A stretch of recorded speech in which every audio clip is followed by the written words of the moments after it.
Welcome back, everybody, to the California Small Farm Conference. My name is Evan Wigg. I'm with Community Alliance of Family Farmers, and I'm really excited to introduce today's panel. We are going to be digging into holistic ag management systems, a closer look at truly sustainable agriculture. We've got five panelists that I'm very excited to have on with us today, and just want to encourage everyone. This is going to be a participatory opportunity for you to engage on this meaty conversation as well. So I want to encourage you to use both the chat feature as well as the Q&A. So if you look down below at the bottom of your screen, you'll see some buttons. One of them says chat. That's a great place for you to introduce yourself, share resources, join the conversation. If, on the other hand, you have very specific questions for today's panelists that you'd like to get answered, I'd encourage you to use the Q&A feature. Just drop in your questions there, and over the course of the afternoon, we'll hope to get those answered by today's speakers. So huge big thanks to all of our presenters today for coming to share their perspective, their wisdom, and all the resources they have to provide to our small farm community. And with that, we have a lot to dig into. So I'm going to pass it over to you, Amy, and thank you so much for being here. Thanks, Evan. Yeah, I really appreciate the opportunity to be here and want to say another warm welcome to our panelists and all of you tuning in. Really looking forward to having you listen into this conversation and to dive in. Yeah, just thanks for joining us. I'll do a quick introduction and round of introductions, and then we'll get going. My name is Amy Ryan. I'm a senior facilitator at an organization called Ag Innovations, which is a nonprofit based in California, where we support the development of multi-stakeholder collaborative solutions to California's environmental and natural resource challenges. I also lead our food and ag programs here, and it's really from within this role that led to this panel. And I'm seeing a growing interest and a focus on holistic ag management systems, from regenerative ag to carbon farming, and from healthy soils to climate smart ag. And wherever I go, whatever project I'm in, it's starting to become a bigger and deeper conversation. So I wanted to bring together different parts of the system to dig a little deeper into this field and look at why holistic ag management systems are being discussed so fully, so widely, to explore the barriers and opportunities to adoption, as well as the kinds of resources available specifically to the small farms community, and how you all can be integrating these frameworks into your farms. So we'll have time to answer questions specifically really at the end, and please keep them coming throughout, and I'll do my best to monitor both the Q&A and the comments and work those in as we go, and ask the panelists if you guys have the bandwidth to look at those. If you want to answer those, great. We can also weave those in, whether it's in writing or in verbal reply. So we'll do our best to do that. And just going to take a moment to actually introduce our panelists. So Azelya Yazzie, a natural resource specialist from the Intertribal Agricultural Council. Azelya is a Blackfeet and Navajo residing in San Diego, California, where she is currently pursuing her degree in sustainable agriculture at San Diego Community College, with a focus on pollinator protection, climate change, and regenerative ag. Hi, Azelya. And we've got Christine Gemperle from Gemperle Orchards, and a blue diamond grower in the Central Valley, a member of the Almond Board. And Christine is a self-defined, I like this, conventional regenerative grower, and has done extensive pollinator work, on-farm recharge, and minimizing pesticide use. Hi, welcome, Christine. Glad you're here. Jessica Chiardes is a postdoc at UC Davis, where she's focused on the impacts of agriculture on soil health and ecosystem services. Jessica has been developing a scoring framework for regenerative ag called Regen Score, and works with purchasing entities and brands to create regenerative strategies for their growers, and ultimately to monitor and evaluate the impacts of those strategies. So welcome, Jessica. Glad you're here.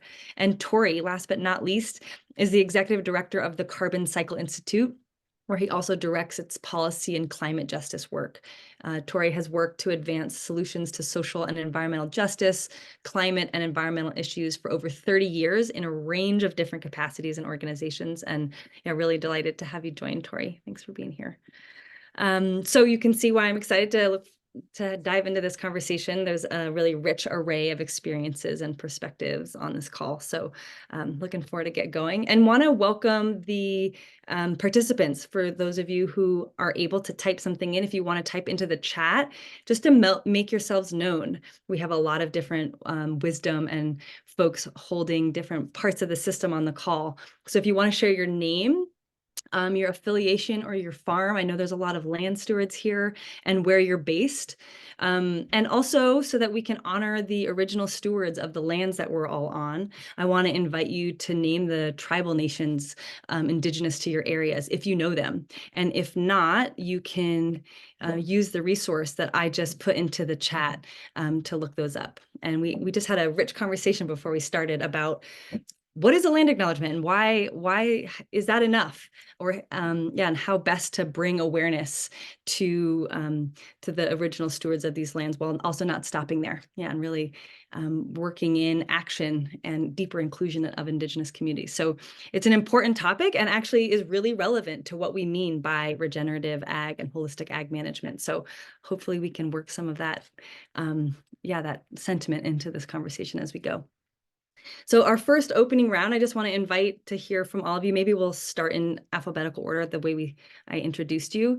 Just where you're calling in from, if you know them, the Indigenous stewards of your lands that you're on now, and what brings you to this work.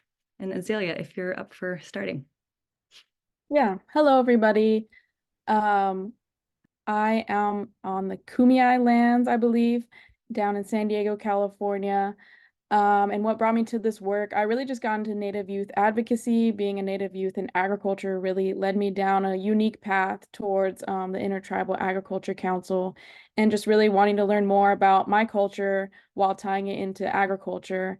And then eventually led to all of the different areas and topics of natural resources, which really brought in all of my perspectives. And yeah, that's where I got where I am today.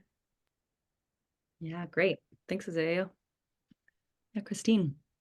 Hi, I'm in the Ceres area, and we actually have Miwok and Yokuts, I think I pronounced that right, are the tribes from this area. I've been in the biological sciences since I went off to college, but the farm drew me back, and I'm really applying what I learned about nature and ecosystems here on the farm. Thanks, Christine. Yeah, welcome. Jessica. Hey there, Jessica Chartis. I'm typically in Davis, which is Chumash territory, but I am currently calling in from British Columbia, which is the Coast Salish people. And I am brought to this work, kind of did a complete 180 in my life, and had some experiences working on farms overseas. That kind of just ultimately, every challenge that I saw in the world, I kept finding a solution that took me back to soil, it took me back to agriculture. And so I went from being in corporate sales to being a PhD student in soil science. And yeah, just in general, see this as a way of tackling global challenges, and creating a more equitable world starts with the food system. So. Thanks, Jessica. Yeah, that is a 180. Glad that you made it, though. Glad to have you here. Yeah, Tori. Hey everyone, thanks for joining us. Again, Tori Estrada. I'm currently in Petaluma, California, where I used to live, which is coastal Miwok ancestral land. I actually recently moved to upstate New York, Essex, New York, which is actually Abenaki land. Reason why I do the work, I'll try to make it short. I guess what I've been primarily interested, as somebody interested in the environment and conservation, is I feel that conversation a lot of times is turned to a appropriately technical science conversation. But for me, what's really important for conservation is that it actually be welded to culture and community. We actually have a rich history. Indigenous folks and others have actually been managing these lands for thousands of years. So I think part of our challenge is sort of how do we rebuild communities and actually put climate and environment in the center of that, not to the exclusion of that. So agriculture is a really powerful, I think, way of actually getting at that, because we could talk a lot about technical approaches and even farm management systems, but at the end of the day, this is actually got to work and be owned by communities. So why I'm here is I'm really interested in lifting up ownership of whatever myriad approaches we're pushing really has to be owned by local people. So I'm really interested in democratizing these conversations, because those are the folks who are going to be managing these systems for millennia. So that's why I'm doing this. Thanks, Tori. Yeah, and thanks for doing it. Great. Well, I'm looking forward to then just even diving into what you were just saying, Tori, that, you know, there's a myriad of systems, and sort of regardless of which one, how can we be integrating with the communities, the local communities? And so there are so many different terms, and I myself can have been finding it sort of confusing to know what's what. And I'm imagining many people on the call are also feeling that way. There's regenerative ag, climate smart ag, carbon farming. Why the different terms? I'd love to have you guys reflect on what do these things have in common, and how are they different if they are in fact different? Yeah, and even why is holistic ag management getting so much attention right now? So I wonder, Jessica, if you could start us off. Yeah, thank you for that question. I think it's a really important one. And I think that the reason for the different terms is because there's different values behind these different perspectives. They're kind of all talking about similar principles, I guess you could say, and how those principles are implemented show up in kind of the practices we see on the ground.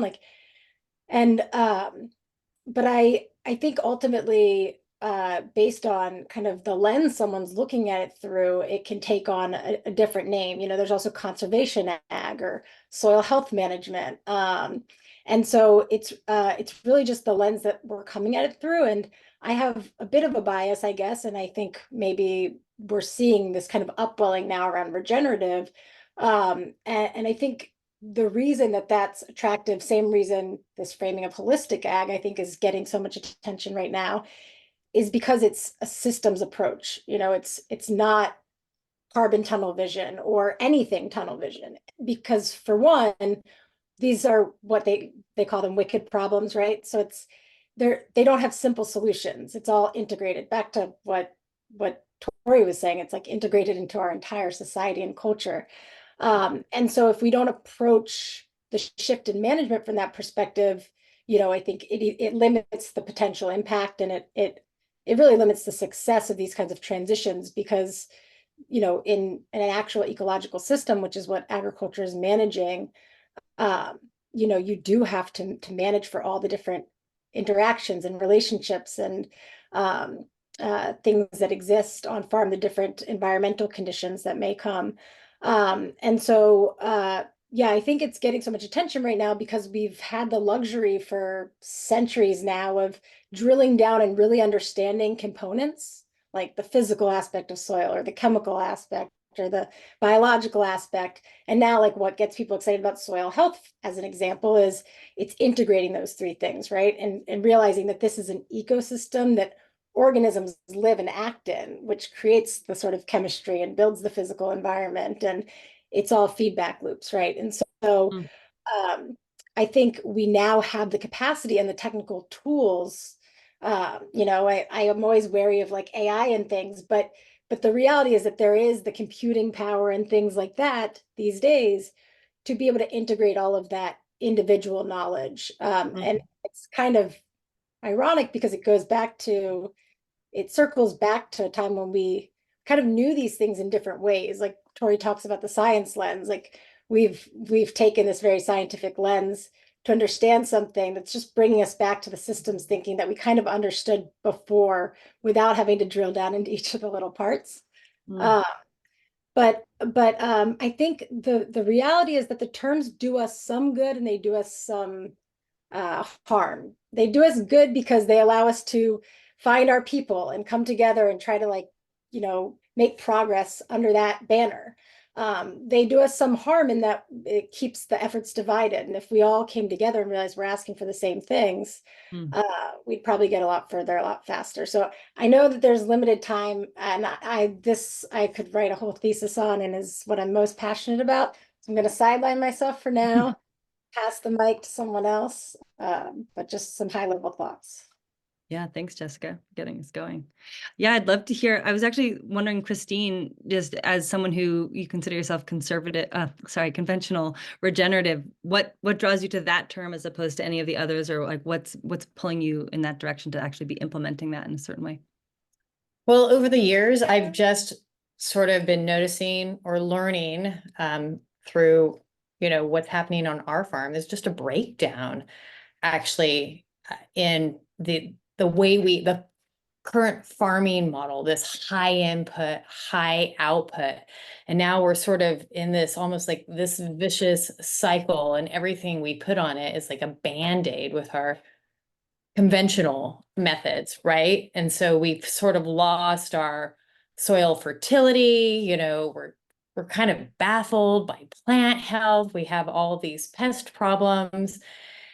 And looking at holistic, there are a lot of solutions there that we're finding. And you have to throw in like the issues we're having with water quality and climate change. And every time I go to a holistic or a regenerative ag practice, it actually provides some solutions, what I'm looking for. Because if you think about it, farming is biology, right? And biological processes and ecosystems are what we're confined to work with. And, if you look at it evolutionarily, it makes a lot of sense to work with the laws of nature. I mean, that's why they call them laws, because we're supposed to follow them. Yeah, thanks, Christine. Yeah, I'm curious, Azelya, if you can add your 2 cents in terms of what you're seeing and both from the farmers and the communities that you're working with, and just as you're studying it, being drawn to go to school for that. Yeah, I think they kind of all share the same goal, helping farmers and ranchers, but overall replenishing the soil. And kind of like Christine said, having less inputs, but getting more outputs, more yields for the farmers and ranchers. And yeah, kind of what Jessica touched on, having that different lens for each term kind of means like special implications, whether that mean like the climate smart or carbon farming, having more of a lens of like what plants help sequester carbon in the soil better, versus maybe like regenerative agriculture being more of a blanket term, focusing on like agriculture being synced with nature in order to get more yield for the producer. And I think it's gaining more attention now because it is seen, like Christine said again, a solution to the effects of this traditional farming and agriculture practices that we've been using, but we want to now refrain from, and going back to that more regenerative agriculture in order to combat climate change and those negative environmental factors that have been implicated from using traditional or conventional farming for such a long time, and the monocropping or monoculture having more of a negative impact than we foresaw. And now we're having to go back to that holistic management being seen as a solution to combat all of these different negative impacts that we're seeing. Yeah. Thanks. Yeah, there's so much promise in this field. It seems like there's so much excitement, especially as people grapple with the impacts of climate change. There's some real possibility and solutions here. Tori, I'd love to hear, especially since you've got carbon cycle in the name of your organization, and we've talked a lot about, and I know that Carbon Cycle Institute's focusing a lot on carbon farming. So I'd love just to hear why you've headed in that direction. We had I think a juicy conversation as I was crafting the questions, and you actually helped me change the title from just regenerative ag to holistic ag management systems and thinking more broadly. And I'd love just to hear your thinking on this. Yeah. I was laughing when Jessica said writing a tome about this, because CCI itself represents some of the different perspectives. So I have 2 PhD staff who lead this work, Jeff Creek and Jonathan Wachter, who've actually written, and I actually will share with this community like a white paper around this. Right. But so their response is sort of from a science perspective. So I'll see if I can unpack this. But so why are we focused on carbon?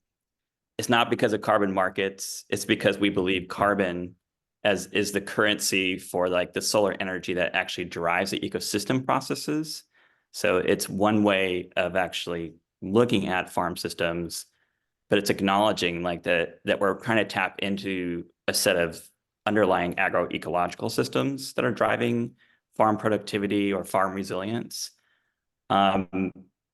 So what I would say is like, yeah, we're focused on carbon as a proxy for like ecosystem function, but it doesn't mean we're like tunnel vision on carbon only. Like we do holistic farm planning. But I think from a science point of view, that when scientists and land managers talk about this, I mean, I think the fundamental question, you can have all the adjectives in front of agriculture, but at the end of the day, a farmer needs to know that like there actually is a process behind this that actually gets the fertility or the biodiversity.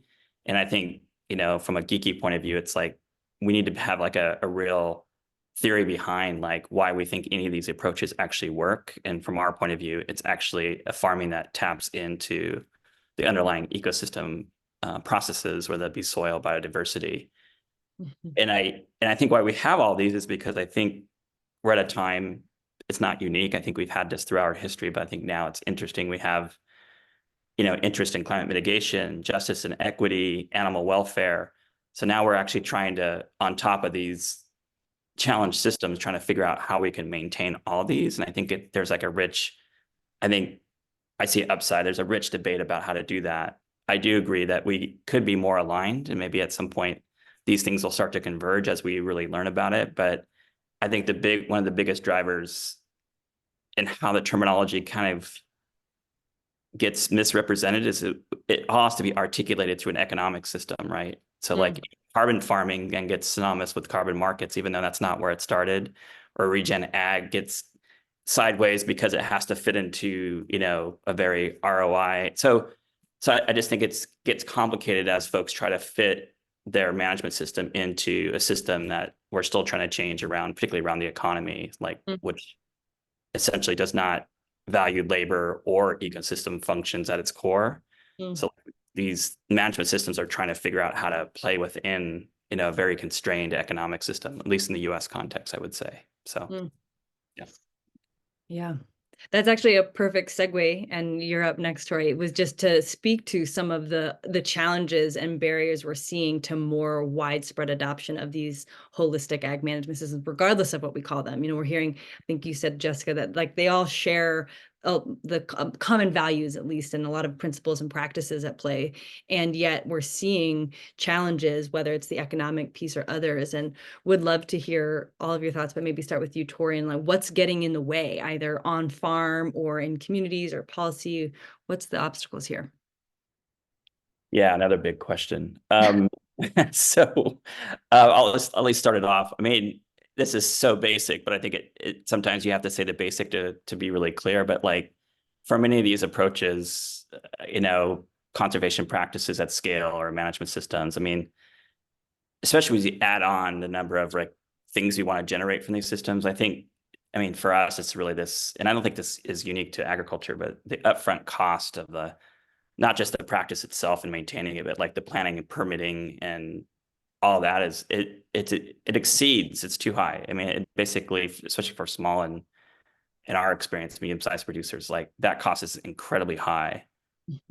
The corollary is that some of the ecosystem on-farm benefits that we're interested in, the return on investment for those do come, but like any other sector, that takes multiple years. We're talking about a biological system. So like we don't see returns aggressively for most practices in the first year. So we're talking about a multi-year investment with a lot of upfront cost. So but I would tell you that's not unique to agriculture. I've worked more in energy and transportation. So solar is a 14-year payback, but we figured out a system to actually carry that sort of that delta between the return and that, like we've worked that out. So that leads me to the biggest barrier, which is like at large in the ag system to transition to these systems. What we're really talking about, and I say this humbly, but compared to other sectors, a lack of robust, broad and effective financial tools and platforms to be able to bridge that, the reality where we are now and where we want to be. And I would dare say that many of the platforms we see are not developed by producers and people who actually work in these systems. So they're designed largely around the money-making part of it. And I hope I get a lot of pushback on it, but that's what I've seen. There's a lot of great examples of it not being that, but that's what I've seen. And I think in other sectors, what we'd say is like, if building owners can't own energy efficiency, it won't go anywhere. It's like landowners and people managing the land need to be valued fundamentally in what they're putting on the land, their labor, their investment, and that is not a core part of what our economic system drives now. So we're talking about interventions that have to get in that. So I go on and on. I think from our perspective as being a TA provider, there are tons of challenges around insufficient workforce, having the expertise to do these practices, and then just breaking even to do like from outreach to the like the climate sector wants 100 years of durability and monitoring. I mean, I'm being dramatic, but like there are a lot of requirements and we don't actually, again, have a system that actually pays for the totality of that. So then we're kind of stuck doing what we can with what we have. So very high level, but would be my initial take on it. So yeah. Yeah, thanks, Tori. And it makes me want to actually go to Christine and since going high level now to the ground level, and you're out there literally on the ground, and would be curious your take on the barriers. And you seem to overcome some of them, but what are you experiencing either barriers to your own adoption and implementation, or just what are you seeing in the field with your colleagues? Well, to reiterate what Tori said very quickly, yes, the cost that's associated with, and much of that cost comes in the form of the equipment, because equipment you need to do some of these practices, whether it's whole orchard recycling or it's off-ground harvesting, you know, these are $1 million pieces of equipment. No small farm is going to be able to, you know, buy that, even with a grant that pays for half of it. It's still, and then on top of that, it may be a piece of equipment that you use for 15 days a year. So it doesn't even make sense. And then the compensation at the other end, you know, from whoever is buying your product, it's just not there. And there's not really an understanding of what the true cost of producing food. But then you get down even more boots on the ground and doing, you know, adopting these practices in the orchard. The challenges sometimes are just fitting it in to the schedule that you already have. Like, are there enough hours in the day, hours in the week to complete all these jobs to get it done? Yes, you might be eliminating some jobs that you did with conventional, but you're taking on sometimes even more that you're doing with regenerative. And there's a lot of trade-offs there. You know, cover crops are awesome for the soil. Gophers love cover crops, and they can make a bit of a mess, you know, of your orchard. But on the other hand, you know, those cover crops can bring in a bunch of insects that eat all your pests.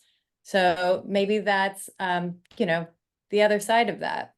But, you know, like animal husbandry, there aren't enough hours in the day for me to take on animals in my orchard. I got to figure out how to some other way to get my nutrition in. So just lots of different trade-offs that you really have to consider. Yeah.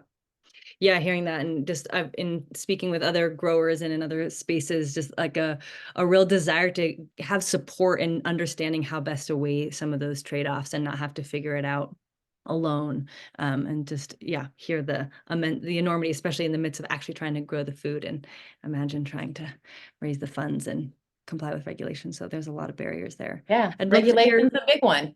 regulations. Yeah, another big one. Yeah, to have to navigate that. Azelya, I just would be curious if you're both in the communities that you're working in and what you're hearing from your degree programs of some of the either the obstacles that we're seeing now or that we're expecting to come. What are you thinking? Yeah, I think as far as like our boots on the ground efforts, we definitely see a lot of exclusion from programs that may benefit Native farmers or small farmers. And then also there's that lack of education, whether that be on like the outreach materials or really getting like the information that's needed to the farmers on water protection, ecosystem function, and getting those out to the farmers and ranchers in order to make better decision making and better for their yield and everything. And then also kind of helping them shift their mindsets, which can take a lot more time, you know. So kind of helping them steer away from the fear of new change, you know, to their production and what does all of this mean? And then kind of helping them see the light at the end of the tunnel of what these regenerative practices will really mean for their production. So that fear of change is definitely a big barrier that we're seeing. And then also, you know, wanting that immediate versus long-term profit can also be an issue, while not putting the appropriate value on the natural resources themselves. And then, like it was mentioned, you know, the small profit margin is like a huge impact to small farmers and native ranchers in order to implement these practices that are much needed in Indian country and also around the globe, pretty much.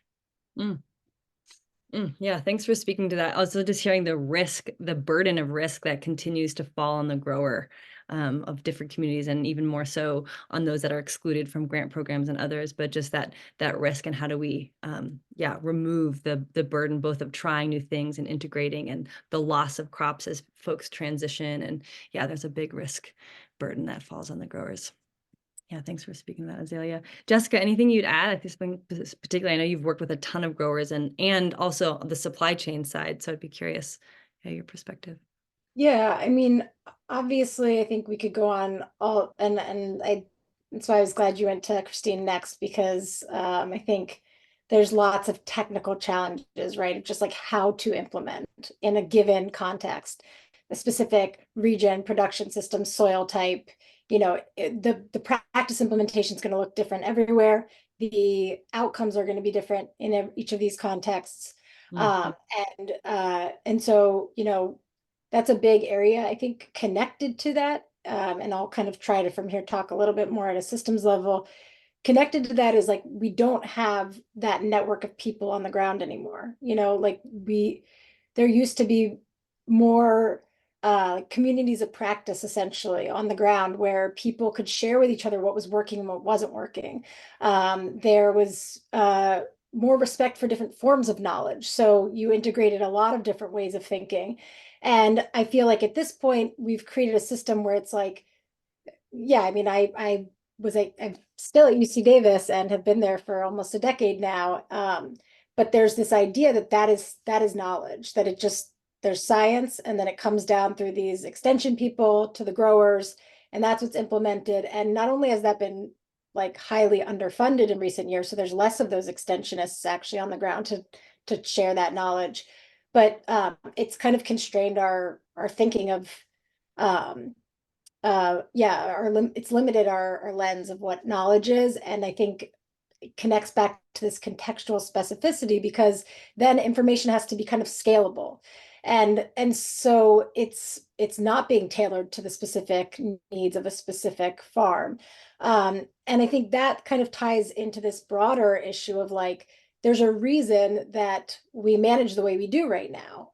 We had different goals for a long time, and we wanted scale. We wanted these large swaths of land where you could grow one thing and get really high yield. And so now our systems, our equipment, for instance, our expensive equipment, that's a huge investment. It's all designed around those kinds of systems. And so we're trying to turn around a moving train, right? And it's like, and without going down a whole wormhole, I think this goes back to the issue of the terms and this like, the reality is that while I agree with everything you were saying, Tori, about carbon being kind of like the engine of life, right? It's this thing that you can measure and, you know, relate to the sort of biological activity of a landscape. But we're still thinking in terms of like commodification and economic. Everything's about the economics, right? Like when people say, what is the main barrier? Oh, it's economics. But economics is something we've created, you know, and it's this whole system of policy and industry and what people value, right? So there's subsidies for certain things and there's penalties for other things. And it's created this economic system that says this way is cheaper and this way is more expensive. But because that's what we're investing in and that's what we're valuing, right? And so I know that's super meta and it's really challenging to fix that problem. But I think this is where this is about more regenerative ag, holistic ag, whatever you call it. It's about more than just the practices on the ground and the challenges on the ground. It's about rebuilding relationships at all scales, whether that's between microbes and plants, or whether that's between growers and eaters, policymakers and their constituents. We have to rebuild all of these broken relationships and our relationships with the land and with our food. And so I think that's, to me, the challenge is that we stay focused on these little pieces of it instead of recognizing like the transformational potential of if we just really tackle it all. And if we really start thinking of this as a system and as a system that we're a part of, that is our community, is our culture, right? Agriculture. So I know CAF has the great putting the culture back in agriculture shirt, but I think that's the real crux of it, is like, we're still on the surface. We're not going deep enough. Problems aren't big enough yet. They're not in our face.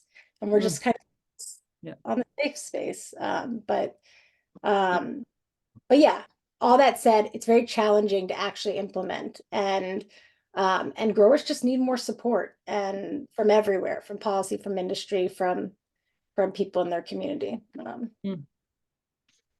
Yeah, thanks, Jessica.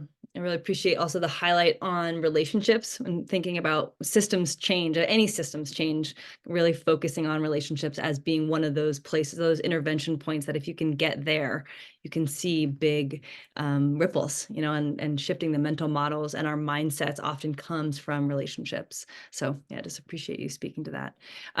So we won't leave folks hanging into this sort of rabbit hole of like, oh God, there's so many problems and so many obstacles, because that's true. And also it's not the whole story. So there are things that are working. I mean, for the fact that this conference right now is happening and this panel, and there's a lot of folks, I think, here that are interested in this conversation, and that's a growing field, and there's lots of conversation about it happening in many different arenas. I know that CDFA is having this big conversation about how and how to define regenerative. And so we're seeing it, that's already changed. So I just want to invite a conversation about what's working, and that might be examples or case studies, but what are the forces that are already supporting the successful adoption that we do see? There's big movies out there that are on Netflix and all the rest, that there is a movement out there, so something's working, and we'd just love to hear some stories, maybe starting with you, Christine, who's actually doing it. It's not just a theory, despite the really expensive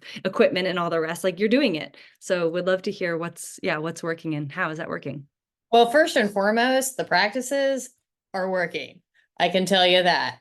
And the communities are growing. This is just not something that happens overnight. I was just at a field day at the Burroughs Ranch nearby, and it was incredibly well attended. And it wasn't just, most people like, oh, it's just the hippies. It's just, this group or that group. It was from all groups, and there were people interested from all generations and coming in from all cultures and groups. So that's really nice to see.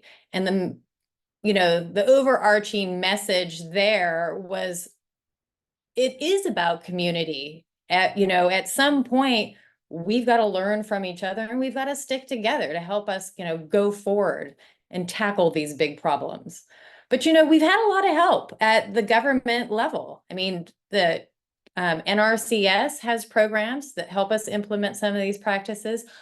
The easiest to get into at times, but, I'm hoping that the government can kind of like work on that and make that easier in the future. I mean, CDFA in California has great programs like Healthy Soils and SWEEP to get us on our way. And then we have our local RCDs to help us access all of that. I mean, we've had some good case studies. The Almond Board of California and American Farmland Trust, they did one on they've done several actually on cover cropping. And they really broke it down into this farmer did these practices and they saw this much reduction in their pesticide use and this much, gained in their yields, or maybe they just didn't see any drop in yield, so they just spent less money on producing the same crop, and that's not a bad thing. Also, in the area of groundwater recharge, you're talking about a practice. We did something with the local irrigation districts and sustainable conservation, and Almond Board were all involved, where we looked at recharge. And that, talk about a community practice. When you use your land for recharge, it's not just staying there right under your farm. That's something that goes into the aquifer and spreads out and helps your entire community. And, that's something that's getting a lot of traction, especially at the government level. And with climate change and our huge fluctuations in weather from year to year, that's going to be a game changer in our water supplies going forward. On the industry level, I mean, the CPGs, they're starting really to get on board with sourcing their product and trying to, pay, a fair price. I mean, we have the General Mills, the Simple Mills, Kind Bar that are all looking at sustainable and pollinator friendly crops. And then, somebody like Blue Diamond comes in, which is, it's a co-op and it's grower owned, but it's also a CPG because we have our own product line. I'm a grower there, and they went and got the Climate Smart grant, and to help their growers just go further down that road with cover cropping and whole orchard recycling, understanding that those practices for smaller guys are harder to get started because, there's that barrier of expense that gets in the way. So it is happening. And it's good. And will you just say what CPG is, just for the folks? Oh, I'm consumer packaged goods. Yeah. Yeah. Great. That's like, your General Mills, they're making stuff that's in the grocery store in a package.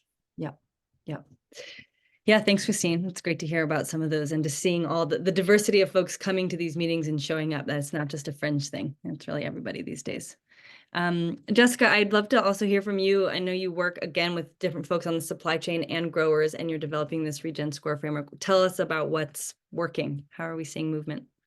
Yeah, so I'll echo some of what Christine just shared there and try to add a couple things. I guess back to kind of the industry side of things, I think the things I've seen be most successful are where there is not just and the financial resources are very important, but in addition to the financial resources being brought to growers to support implementing a practice or even monitoring the outcomes, where they're also being brought into a community of other growers. I'm obviously emphasizing a theme here, that they can go on this journey with, where it's not just I'm a grower by myself trying to implement something new because this brand is telling me to, but where there's actual effort to drive dialogue and sharing amongst the growers, what's working, what's not, just commiserating, like someone else who understands your risk, and who gets it when,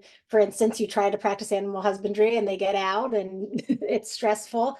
I think really the best examples I've seen are kind of, I know Christine mentioned Simple Mills, the Almond Project, which is really, and this model has been used a couple times now. I've seen there's also a cotton project I'm involved in with a brand called Citizens of Humanity, and the model is basically, bringing everyone to the table. So it's not just about I'm a brand and I want this regenerative product, but it's about, again, if we really question what regenerative means, it's not just the practices going in on the ground.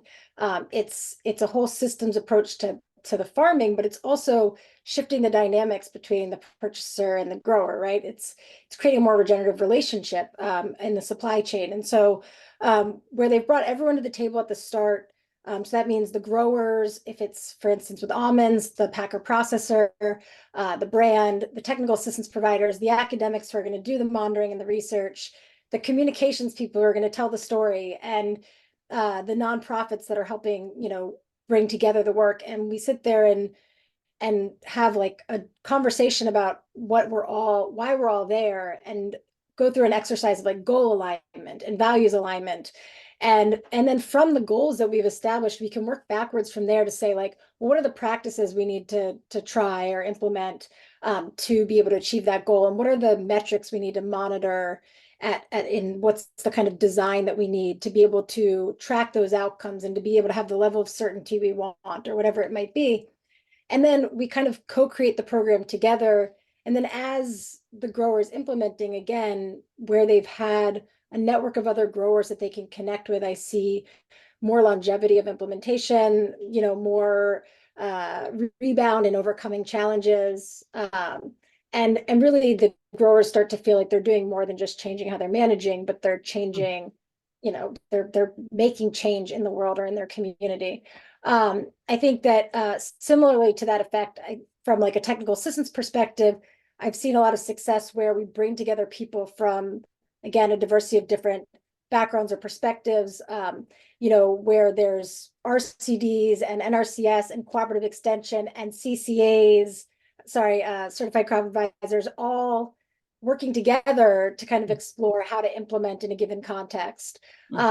And supporting each other in different ways, like filling different roles for the grower. So it's not the grower only is going, to NRCS, or they're only going to their CCA, but they're getting multiple sources of information and being able to integrate it and figure out how it works for them. And then also that kind of allows for that layering and stacking of funding sources also, right? Because maybe I get, to Christine's point, an HSP grant here, or I get a USDA grant here.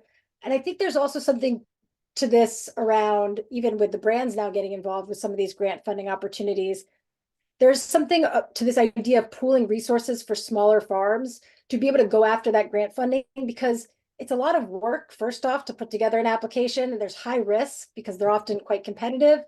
And it's like, but we have to think about how we do this and make sure that we're doing it from a farmer first perspective, because if the big organizations putting in the application are running the show of like setting the goals of the project, taking most of the budget, then we're not really fixing the bigger problems.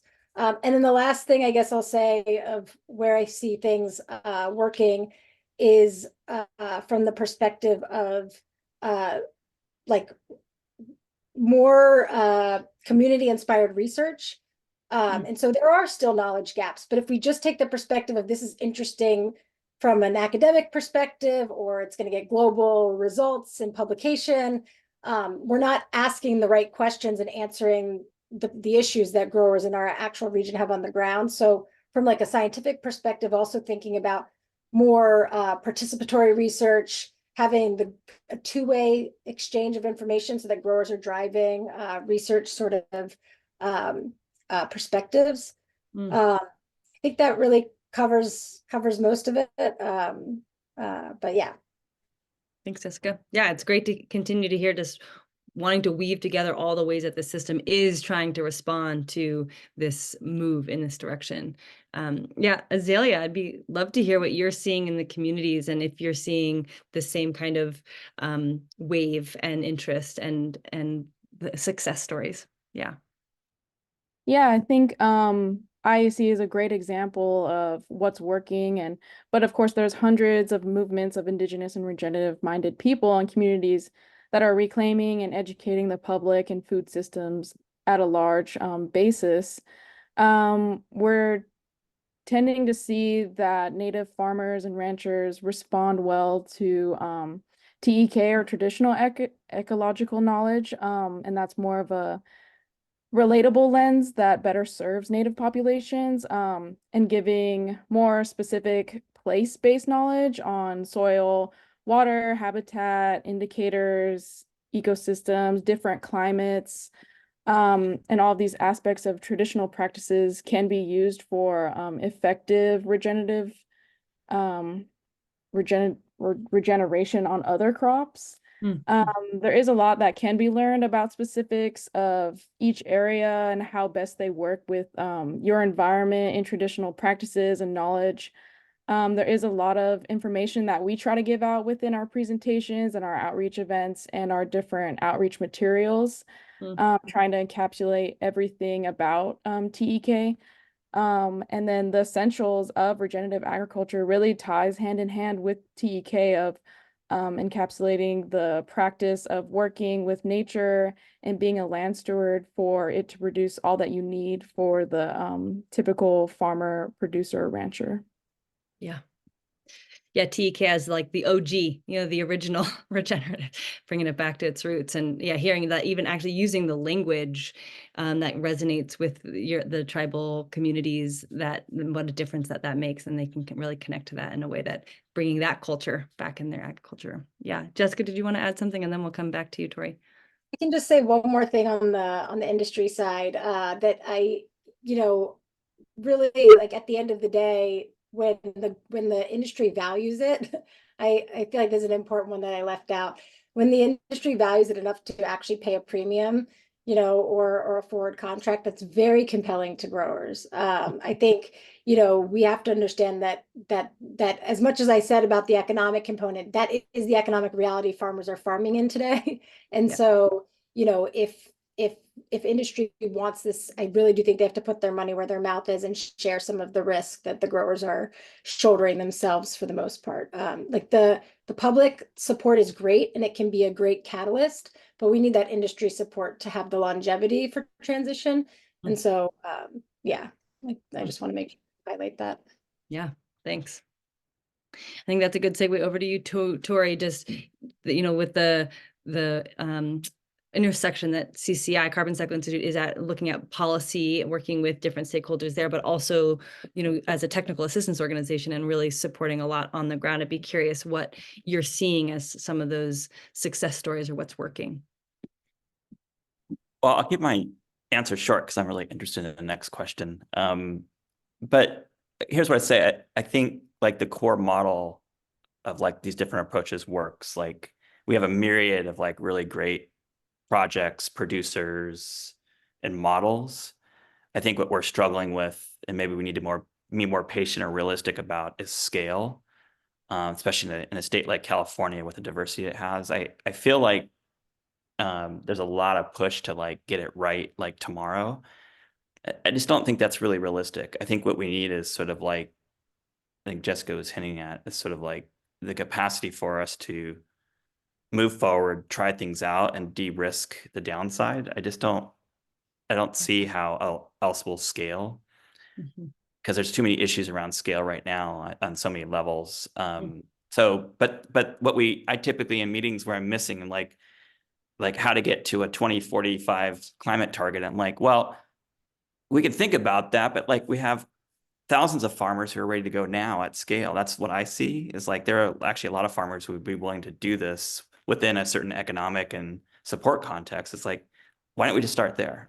Like, so, but the point is, I think there's like a myriad of like working models. There's definitely gaps. And the one thing that is working is actually the relationships with at least the producers we work with. Like we work with a full range of producers, and we always, by focusing on land management, get to the solutions. There's no like thing tripping us up on that. It's just sort of figuring out like, yeah, the economics and scale of it.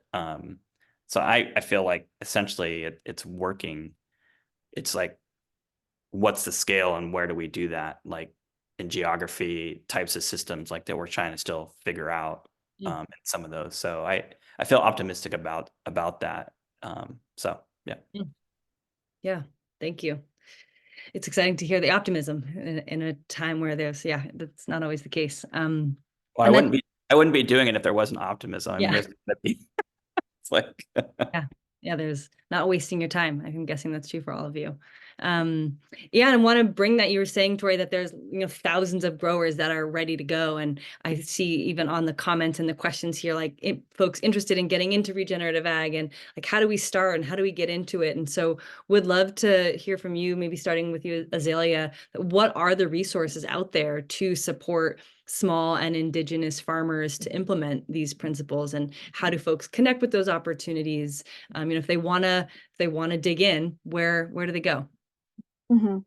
Yeah, I'll speak as a big advocate for IAC, who I'm representing, the Intertribal Agriculture Council. We have a large network of staff across the nation, specifically trying to target indigenous farmers and ranchers and help them navigate different programs that will benefit their production. whether that be USDA programming or different grants, helping them navigate those applications, those different qualifications and such. So we have technical assistants spread out throughout the country, one in each BIA region. A few of them have 2 or more, but yeah, really focusing on getting those educational resources and those different, we host a lot of webinars, kind of navigating through the different USDA programmings, different upcoming opportunities that may help farmers or ranchers, specifically Indigenous farmers and ranchers, because we really want to try to get as much knowledge as we can out to the rural areas of Indian country, where maybe the NRCS office isn't close enough, and then our department, specifically the Natural Resources Department, try to host soil health field days throughout the country as well, and really being those boots on the ground and traveling to the different reservations and showing them the importance of soil health through different tests, the slate tests, different soil infiltration tests. Not only do we talk about soil health, we talk about water quality, pollination protection, everything that falls under natural resources. We try to get out to the reservations and travel to them to make it easier for them to access all the different information that we provide. And then also, through the internet, we do different educational materials, whether that be one-pagers or presentations that we can share with people. But yeah, that's sort of what IEC does in general. And then other opportunities that we've kind of relied on is Nicole Masters. If you haven't heard of her yet, she's a great resource. She has different educational materials and course learning, navigating through soil health and regenerative agriculture. And then she also has a book that kind of helped us learn about regenerative agriculture as a whole, I guess. Great. Yeah, it's great to put those. I'll put that in the chat too. Thanks, Azelya. Yeah, just hearing the rich array of opportunities that you give the communities through the Intertribal Ag Council, seeing how much you guys are out in the communities and offering online. It's great to hear. Tori, another technical assistance. I know you guys are hooked up with a lot of resources and in the know. Would love to hear your thinking there. You're on mute. Yeah, so if the cut here is really serving small farmers and Indigenous farmers, I think it's a slightly different cut that I think we need to be really kind of honest about. So from our perspective, this is a CCI, my perspective is on the Indigenous side, like we serve as an ally to Indigenous communities and institutions with the idea that we can provide training and we can help on the policy side, but that's really led by our partners that work directly there. So that is sort of our role. So just to be really clear, we're not stepping into say we're serving Indigenous communities. That's just not fundamentally our role, but we do provide, we work with Chico State, and we're training up a number of technical assistance providers in the broad regen ag, carbon farming, conservation ag. I think that's really undeveloped in the state. So, one of our questions is sort of like, where's the workforce that's going to be engaged with small farmers? And then sort of like, how do we support Indigenous communities and institutions to build their own education and training network, as they see fit? And that's, I think, an open question. We have put together, and I'll put a link. We've built sort of 7 regional hubs across California, led by RCDs, but the intent there is to build up regional partnerships of all sorts, from conservation groups to anybody working in the broad area of agriculture and climate and conservation. So those hubs have coordinators, are trying to actually build local partnerships to scale up the work there. I think our understanding is it's going to, at a regional scale, going to take partnerships to make this happen. It's not an institution by institution frame. So I think we need to build those relationships up. And then we work quite a bit at the policy level to try to not only bring resources focused on small and Indigenous communities, with CAF and others, but in addition to try to really lift up, even like we've been pushing for a 50+% carve out for climate and ag programs to go to small and indigenous serving institutions. But I'm not trying to be negative here, but like the state needs actually a strategy of like how that's like, if that money is going to be delivered, how does it actually benefit those communities? I think we have a lot of work to do there. But the first step was sort of like acknowledging that in policy, getting a lot of the resources flowing, and then dedication in some of these programs to lift up those producers that need support, not only BIPOC and indigenous, but like small farmers and lesser resourced producers. So Yeah, thanks, Tori. I'm just appreciating hearing like the growing network and layering of resource support. Well, let's hear from you, Jessica. I know that you're working on a resource that's as part of your postdoc, and then we'll hear the last words from you, Christine, before you answer some questions, so you can ground us in like what are the actual resources that you're experiencing. Yeah, Jessica. Yeah, I mean, I think that from an educational perspective, I think I already kind of spoke to this a little bit. I feel like a lot of resources have been geared towards a larger scale of farming, or kind of too broad to capture kind of the diversification of systems that we often see on smaller indigenous farms. But I think there are groups starting to specifically tailor things or cater towards small and indigenous growers. And obviously, Azelya talked a lot about resources from IAC, and I think RCDs are getting out there, and CAF obviously is doing quite a lot.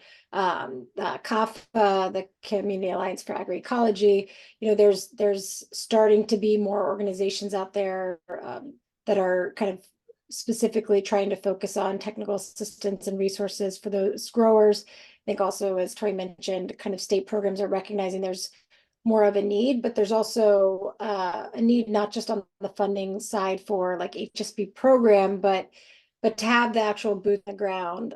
So like more small farms advisors, for instance, or more climate smart educators or things like that who can be out there providing support to those growers, not just on like technical assistance for management, but also for some of these applications for grants.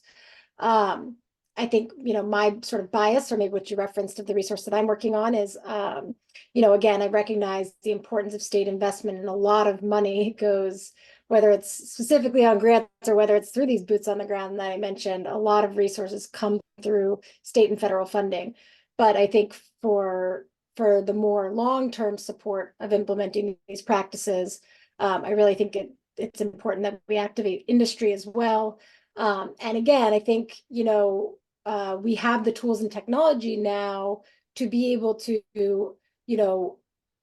provide substantial and stable markets to small and indigenous farmers in ways that we didn't before. So like you can aggregate more, and we're seeing more kind of food hubs or things of that nature that can help, small farms to be able to reach broader market and not have some of the issues maybe they've had in the past of like needing a certain amount of product or a certain reliability of product. It's like specific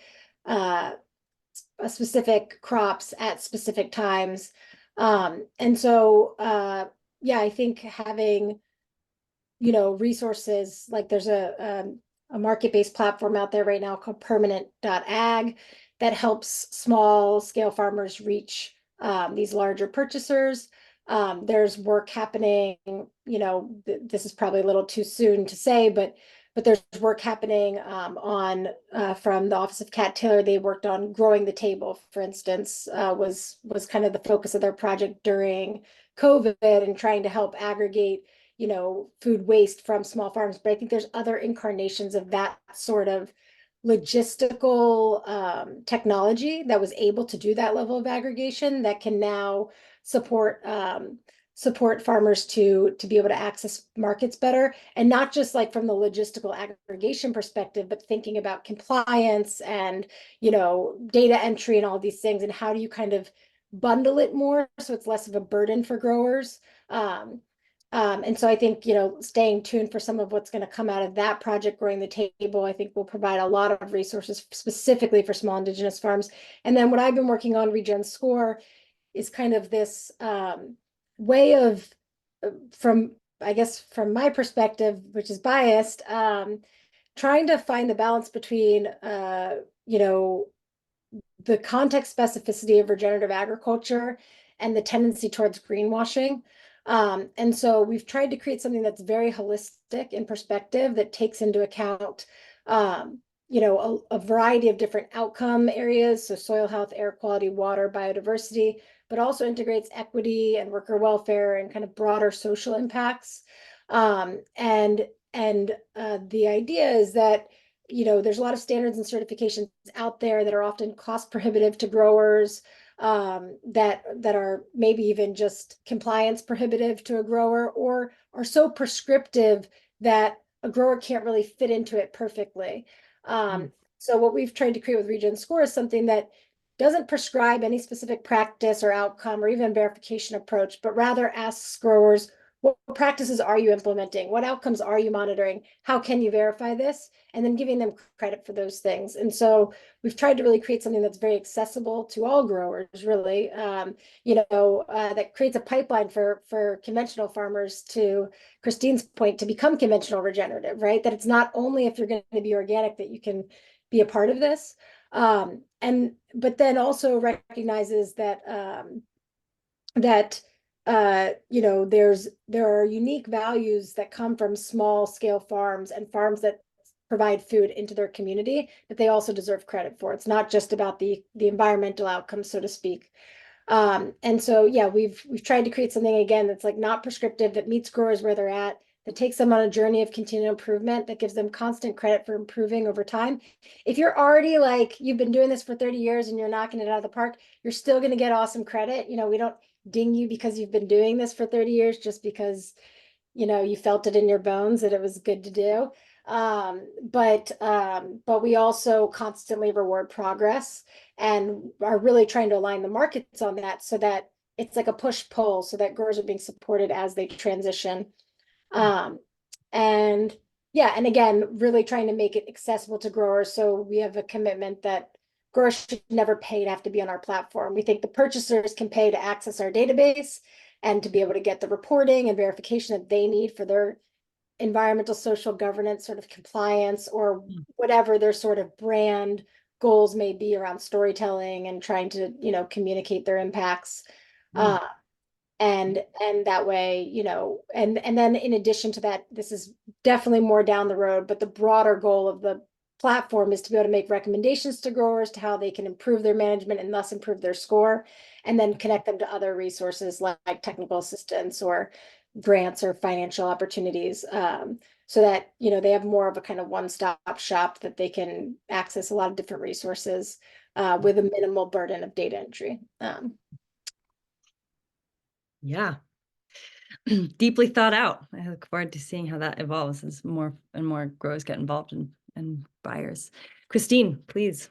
Would love to hear. Yeah, you know, in listening to everyone, the thing that comes to mind the most is this idea of community, and that we need to work together to solve these problems. And one of the models in which that is very possible is in the co-op model. So when you're small, you're alone, you're nobody, all the risk is yours, the resources are limited. When you build a co-op, like an indigenous, you know, in the tribal lands, the indigenous people, they can build co-ops. And so they're sharing all these resources. And it's, you know, the knowledge sharing is probably of the greatest value to me. You know, like, I know how to do this, you know how to do that. Let's come together and, you know, teach each other these things. But it's, as ag has grown bigger, it's really gotten very hard for small people to just even compete with them. They just have so much more at their disposal, you know, these very big operations. And when you have lots of little people working together under a single co-op, you do become big enough to compete with them. And all you have to do is look at Ocean Spray, you know, look at Blue Diamond. Those are all co-ops of lots of little farmers. And so they've been able to actually find more security for their farming operations just by being in those co-ops. So I think that's something that we need to get back to, whether it's for a marketing co-op or an equipment co-op, or, you know, just a co-op of ideas. Yeah. So I'll Okay. leave it at that. Thanks, And it's a Christina. great story. It's a great story because that is something that consumers can relate to. Yeah. And more, I think consumers are wanting to put their values where their, you know, their dollars where their values, and they want to be connected, and they want to feel connected to their, to the growers and the co-ops, and feel that where they're putting their money is actually making a difference. So I appreciate you speaking to that, Christine. And just hearing too, you know, for so many folks, I'm seeing some of the chats come in that, you know, the grower model also is, the co-op model is supporting that relationship building that we're hearing is part of the systems change. And it's not only in terms of where you're sharing products, but also, as you were saying, ideas and beyond. So yeah, really a function stack there. Okay, great. Well, we only have, 3 minutes left. How, I don't even know where all the time went. So there's been a couple questions come in the chat. Thanks for the panelists for answering that as we go. And will the resources listed in the chat be shared? That's a good question. We can see if CAF can send out follow-ups for that, or maybe I'll post them on the Sketch online portal, some of the resources that were named here. But just in closing, I'd love to just, if there was one takeaway that you'd want participants to leave with. We talked about a lot. We talked about, you know, what is it that we're even talking about, all these different terms. We talked about the opportunities and that what's working and what's not working, and some of the resources. And so there's a lot that I'm sure that listeners are grappling with, and would just love if there was one little nugget that you hope that they take away. What might that be? And actually anybody who feels inspired to start, and then we'll just go. I'll just go first and say, like, sometimes you just need to put yourself out there. And I know it's really, really scary, but some of, you know, and try some new things, but some of the biggest risks have resulted in some of the biggest changes. And that's what we want to see. Love it. Thanks, Christine. Yeah, who wants to jump in? Yeah, I Azelya. guess I'll jump in next. I would just say, don't feel hesitant to reach out to any resources that was mentioned, or anything that you see online. Like, don't be afraid to reach out. All of the resources are here to help better farmers, better ranchers, better indigenous people. So Nice. Yeah, don't be shy. Lean into the resources. I like that, Azelya. Tori or Jessica?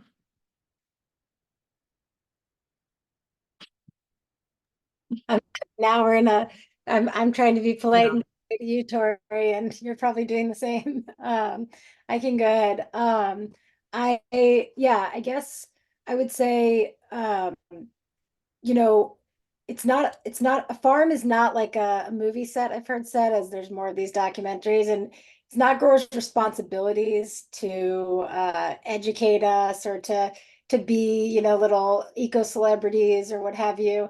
I get that growers want to grow, they want to farm, you know, but I do think, and this is maybe my bias as someone who grew up in the suburbs and didn't get to get my hands dirty until later in life, but I do think your story matters. You know, I get this a lot with the Regen score work. I'm responsible for doing the science part of it, and everyone's like, oh, all that matters is the science and the scoring framework. And I'm like, no, it's the communication and the storytelling that this guy's doing, you know? And because I do think your story matters, and I think it goes back to this relationships thing. People are disconnected from the food and the land and the people that grow their food, and they need to know more about what this takes. They need to understand how hard it is. That's again back to values. Like, that's how we know to value these things. And so and then I just want to Oh, make sure we're at 4:15. Yeah, it's okay. Maybe apologize. pop it in the chat. I just want to make sure we hear the last little nugget from Tori before we completely run out of time. Yeah, Tori. Last nugget. I don't know if it's a takeaway from this, but maybe it's my synthesis. But I guess my hope is actually we can actually think about in California like a real rural economic development strategy that integrates climate. I think if we're gonna get serious about this, we really need to like and not a top-down thing. I think there's a lot of innovation and thinking that happens, and we've been part of it at a local level, but it's really underdeveloped. I think particularly in the climate space is like giving indigenous communities and even farming communities, rural communities more engagement in the solution development. and supporting that. So Mm. that would be my takeaway. Thanks, Tori. And thanks, Jessica, Azealia, Christine. It was such a pleasure hearing from you and getting into this conversation. I know we just sort of skimmed the surface of all of this, and PhDs could be written about each question. I hope they do, if you have nothing else to do with your time, Jessica, and Azealia, who's in school. So thank you for the resources that you shared and the wisdom that you brought to this call. Really, really grateful. I hope it serves this movement and the wider community. Yeah, and thanks for everyone for tuning in. And CAF, big thank you for putting on this conference and all the work that went into it. Yeah, a lot goes into these kinds of things. So big bows to CAF for this. Yeah. Thank All you right. all. Yeah. Thanks. Bye for now.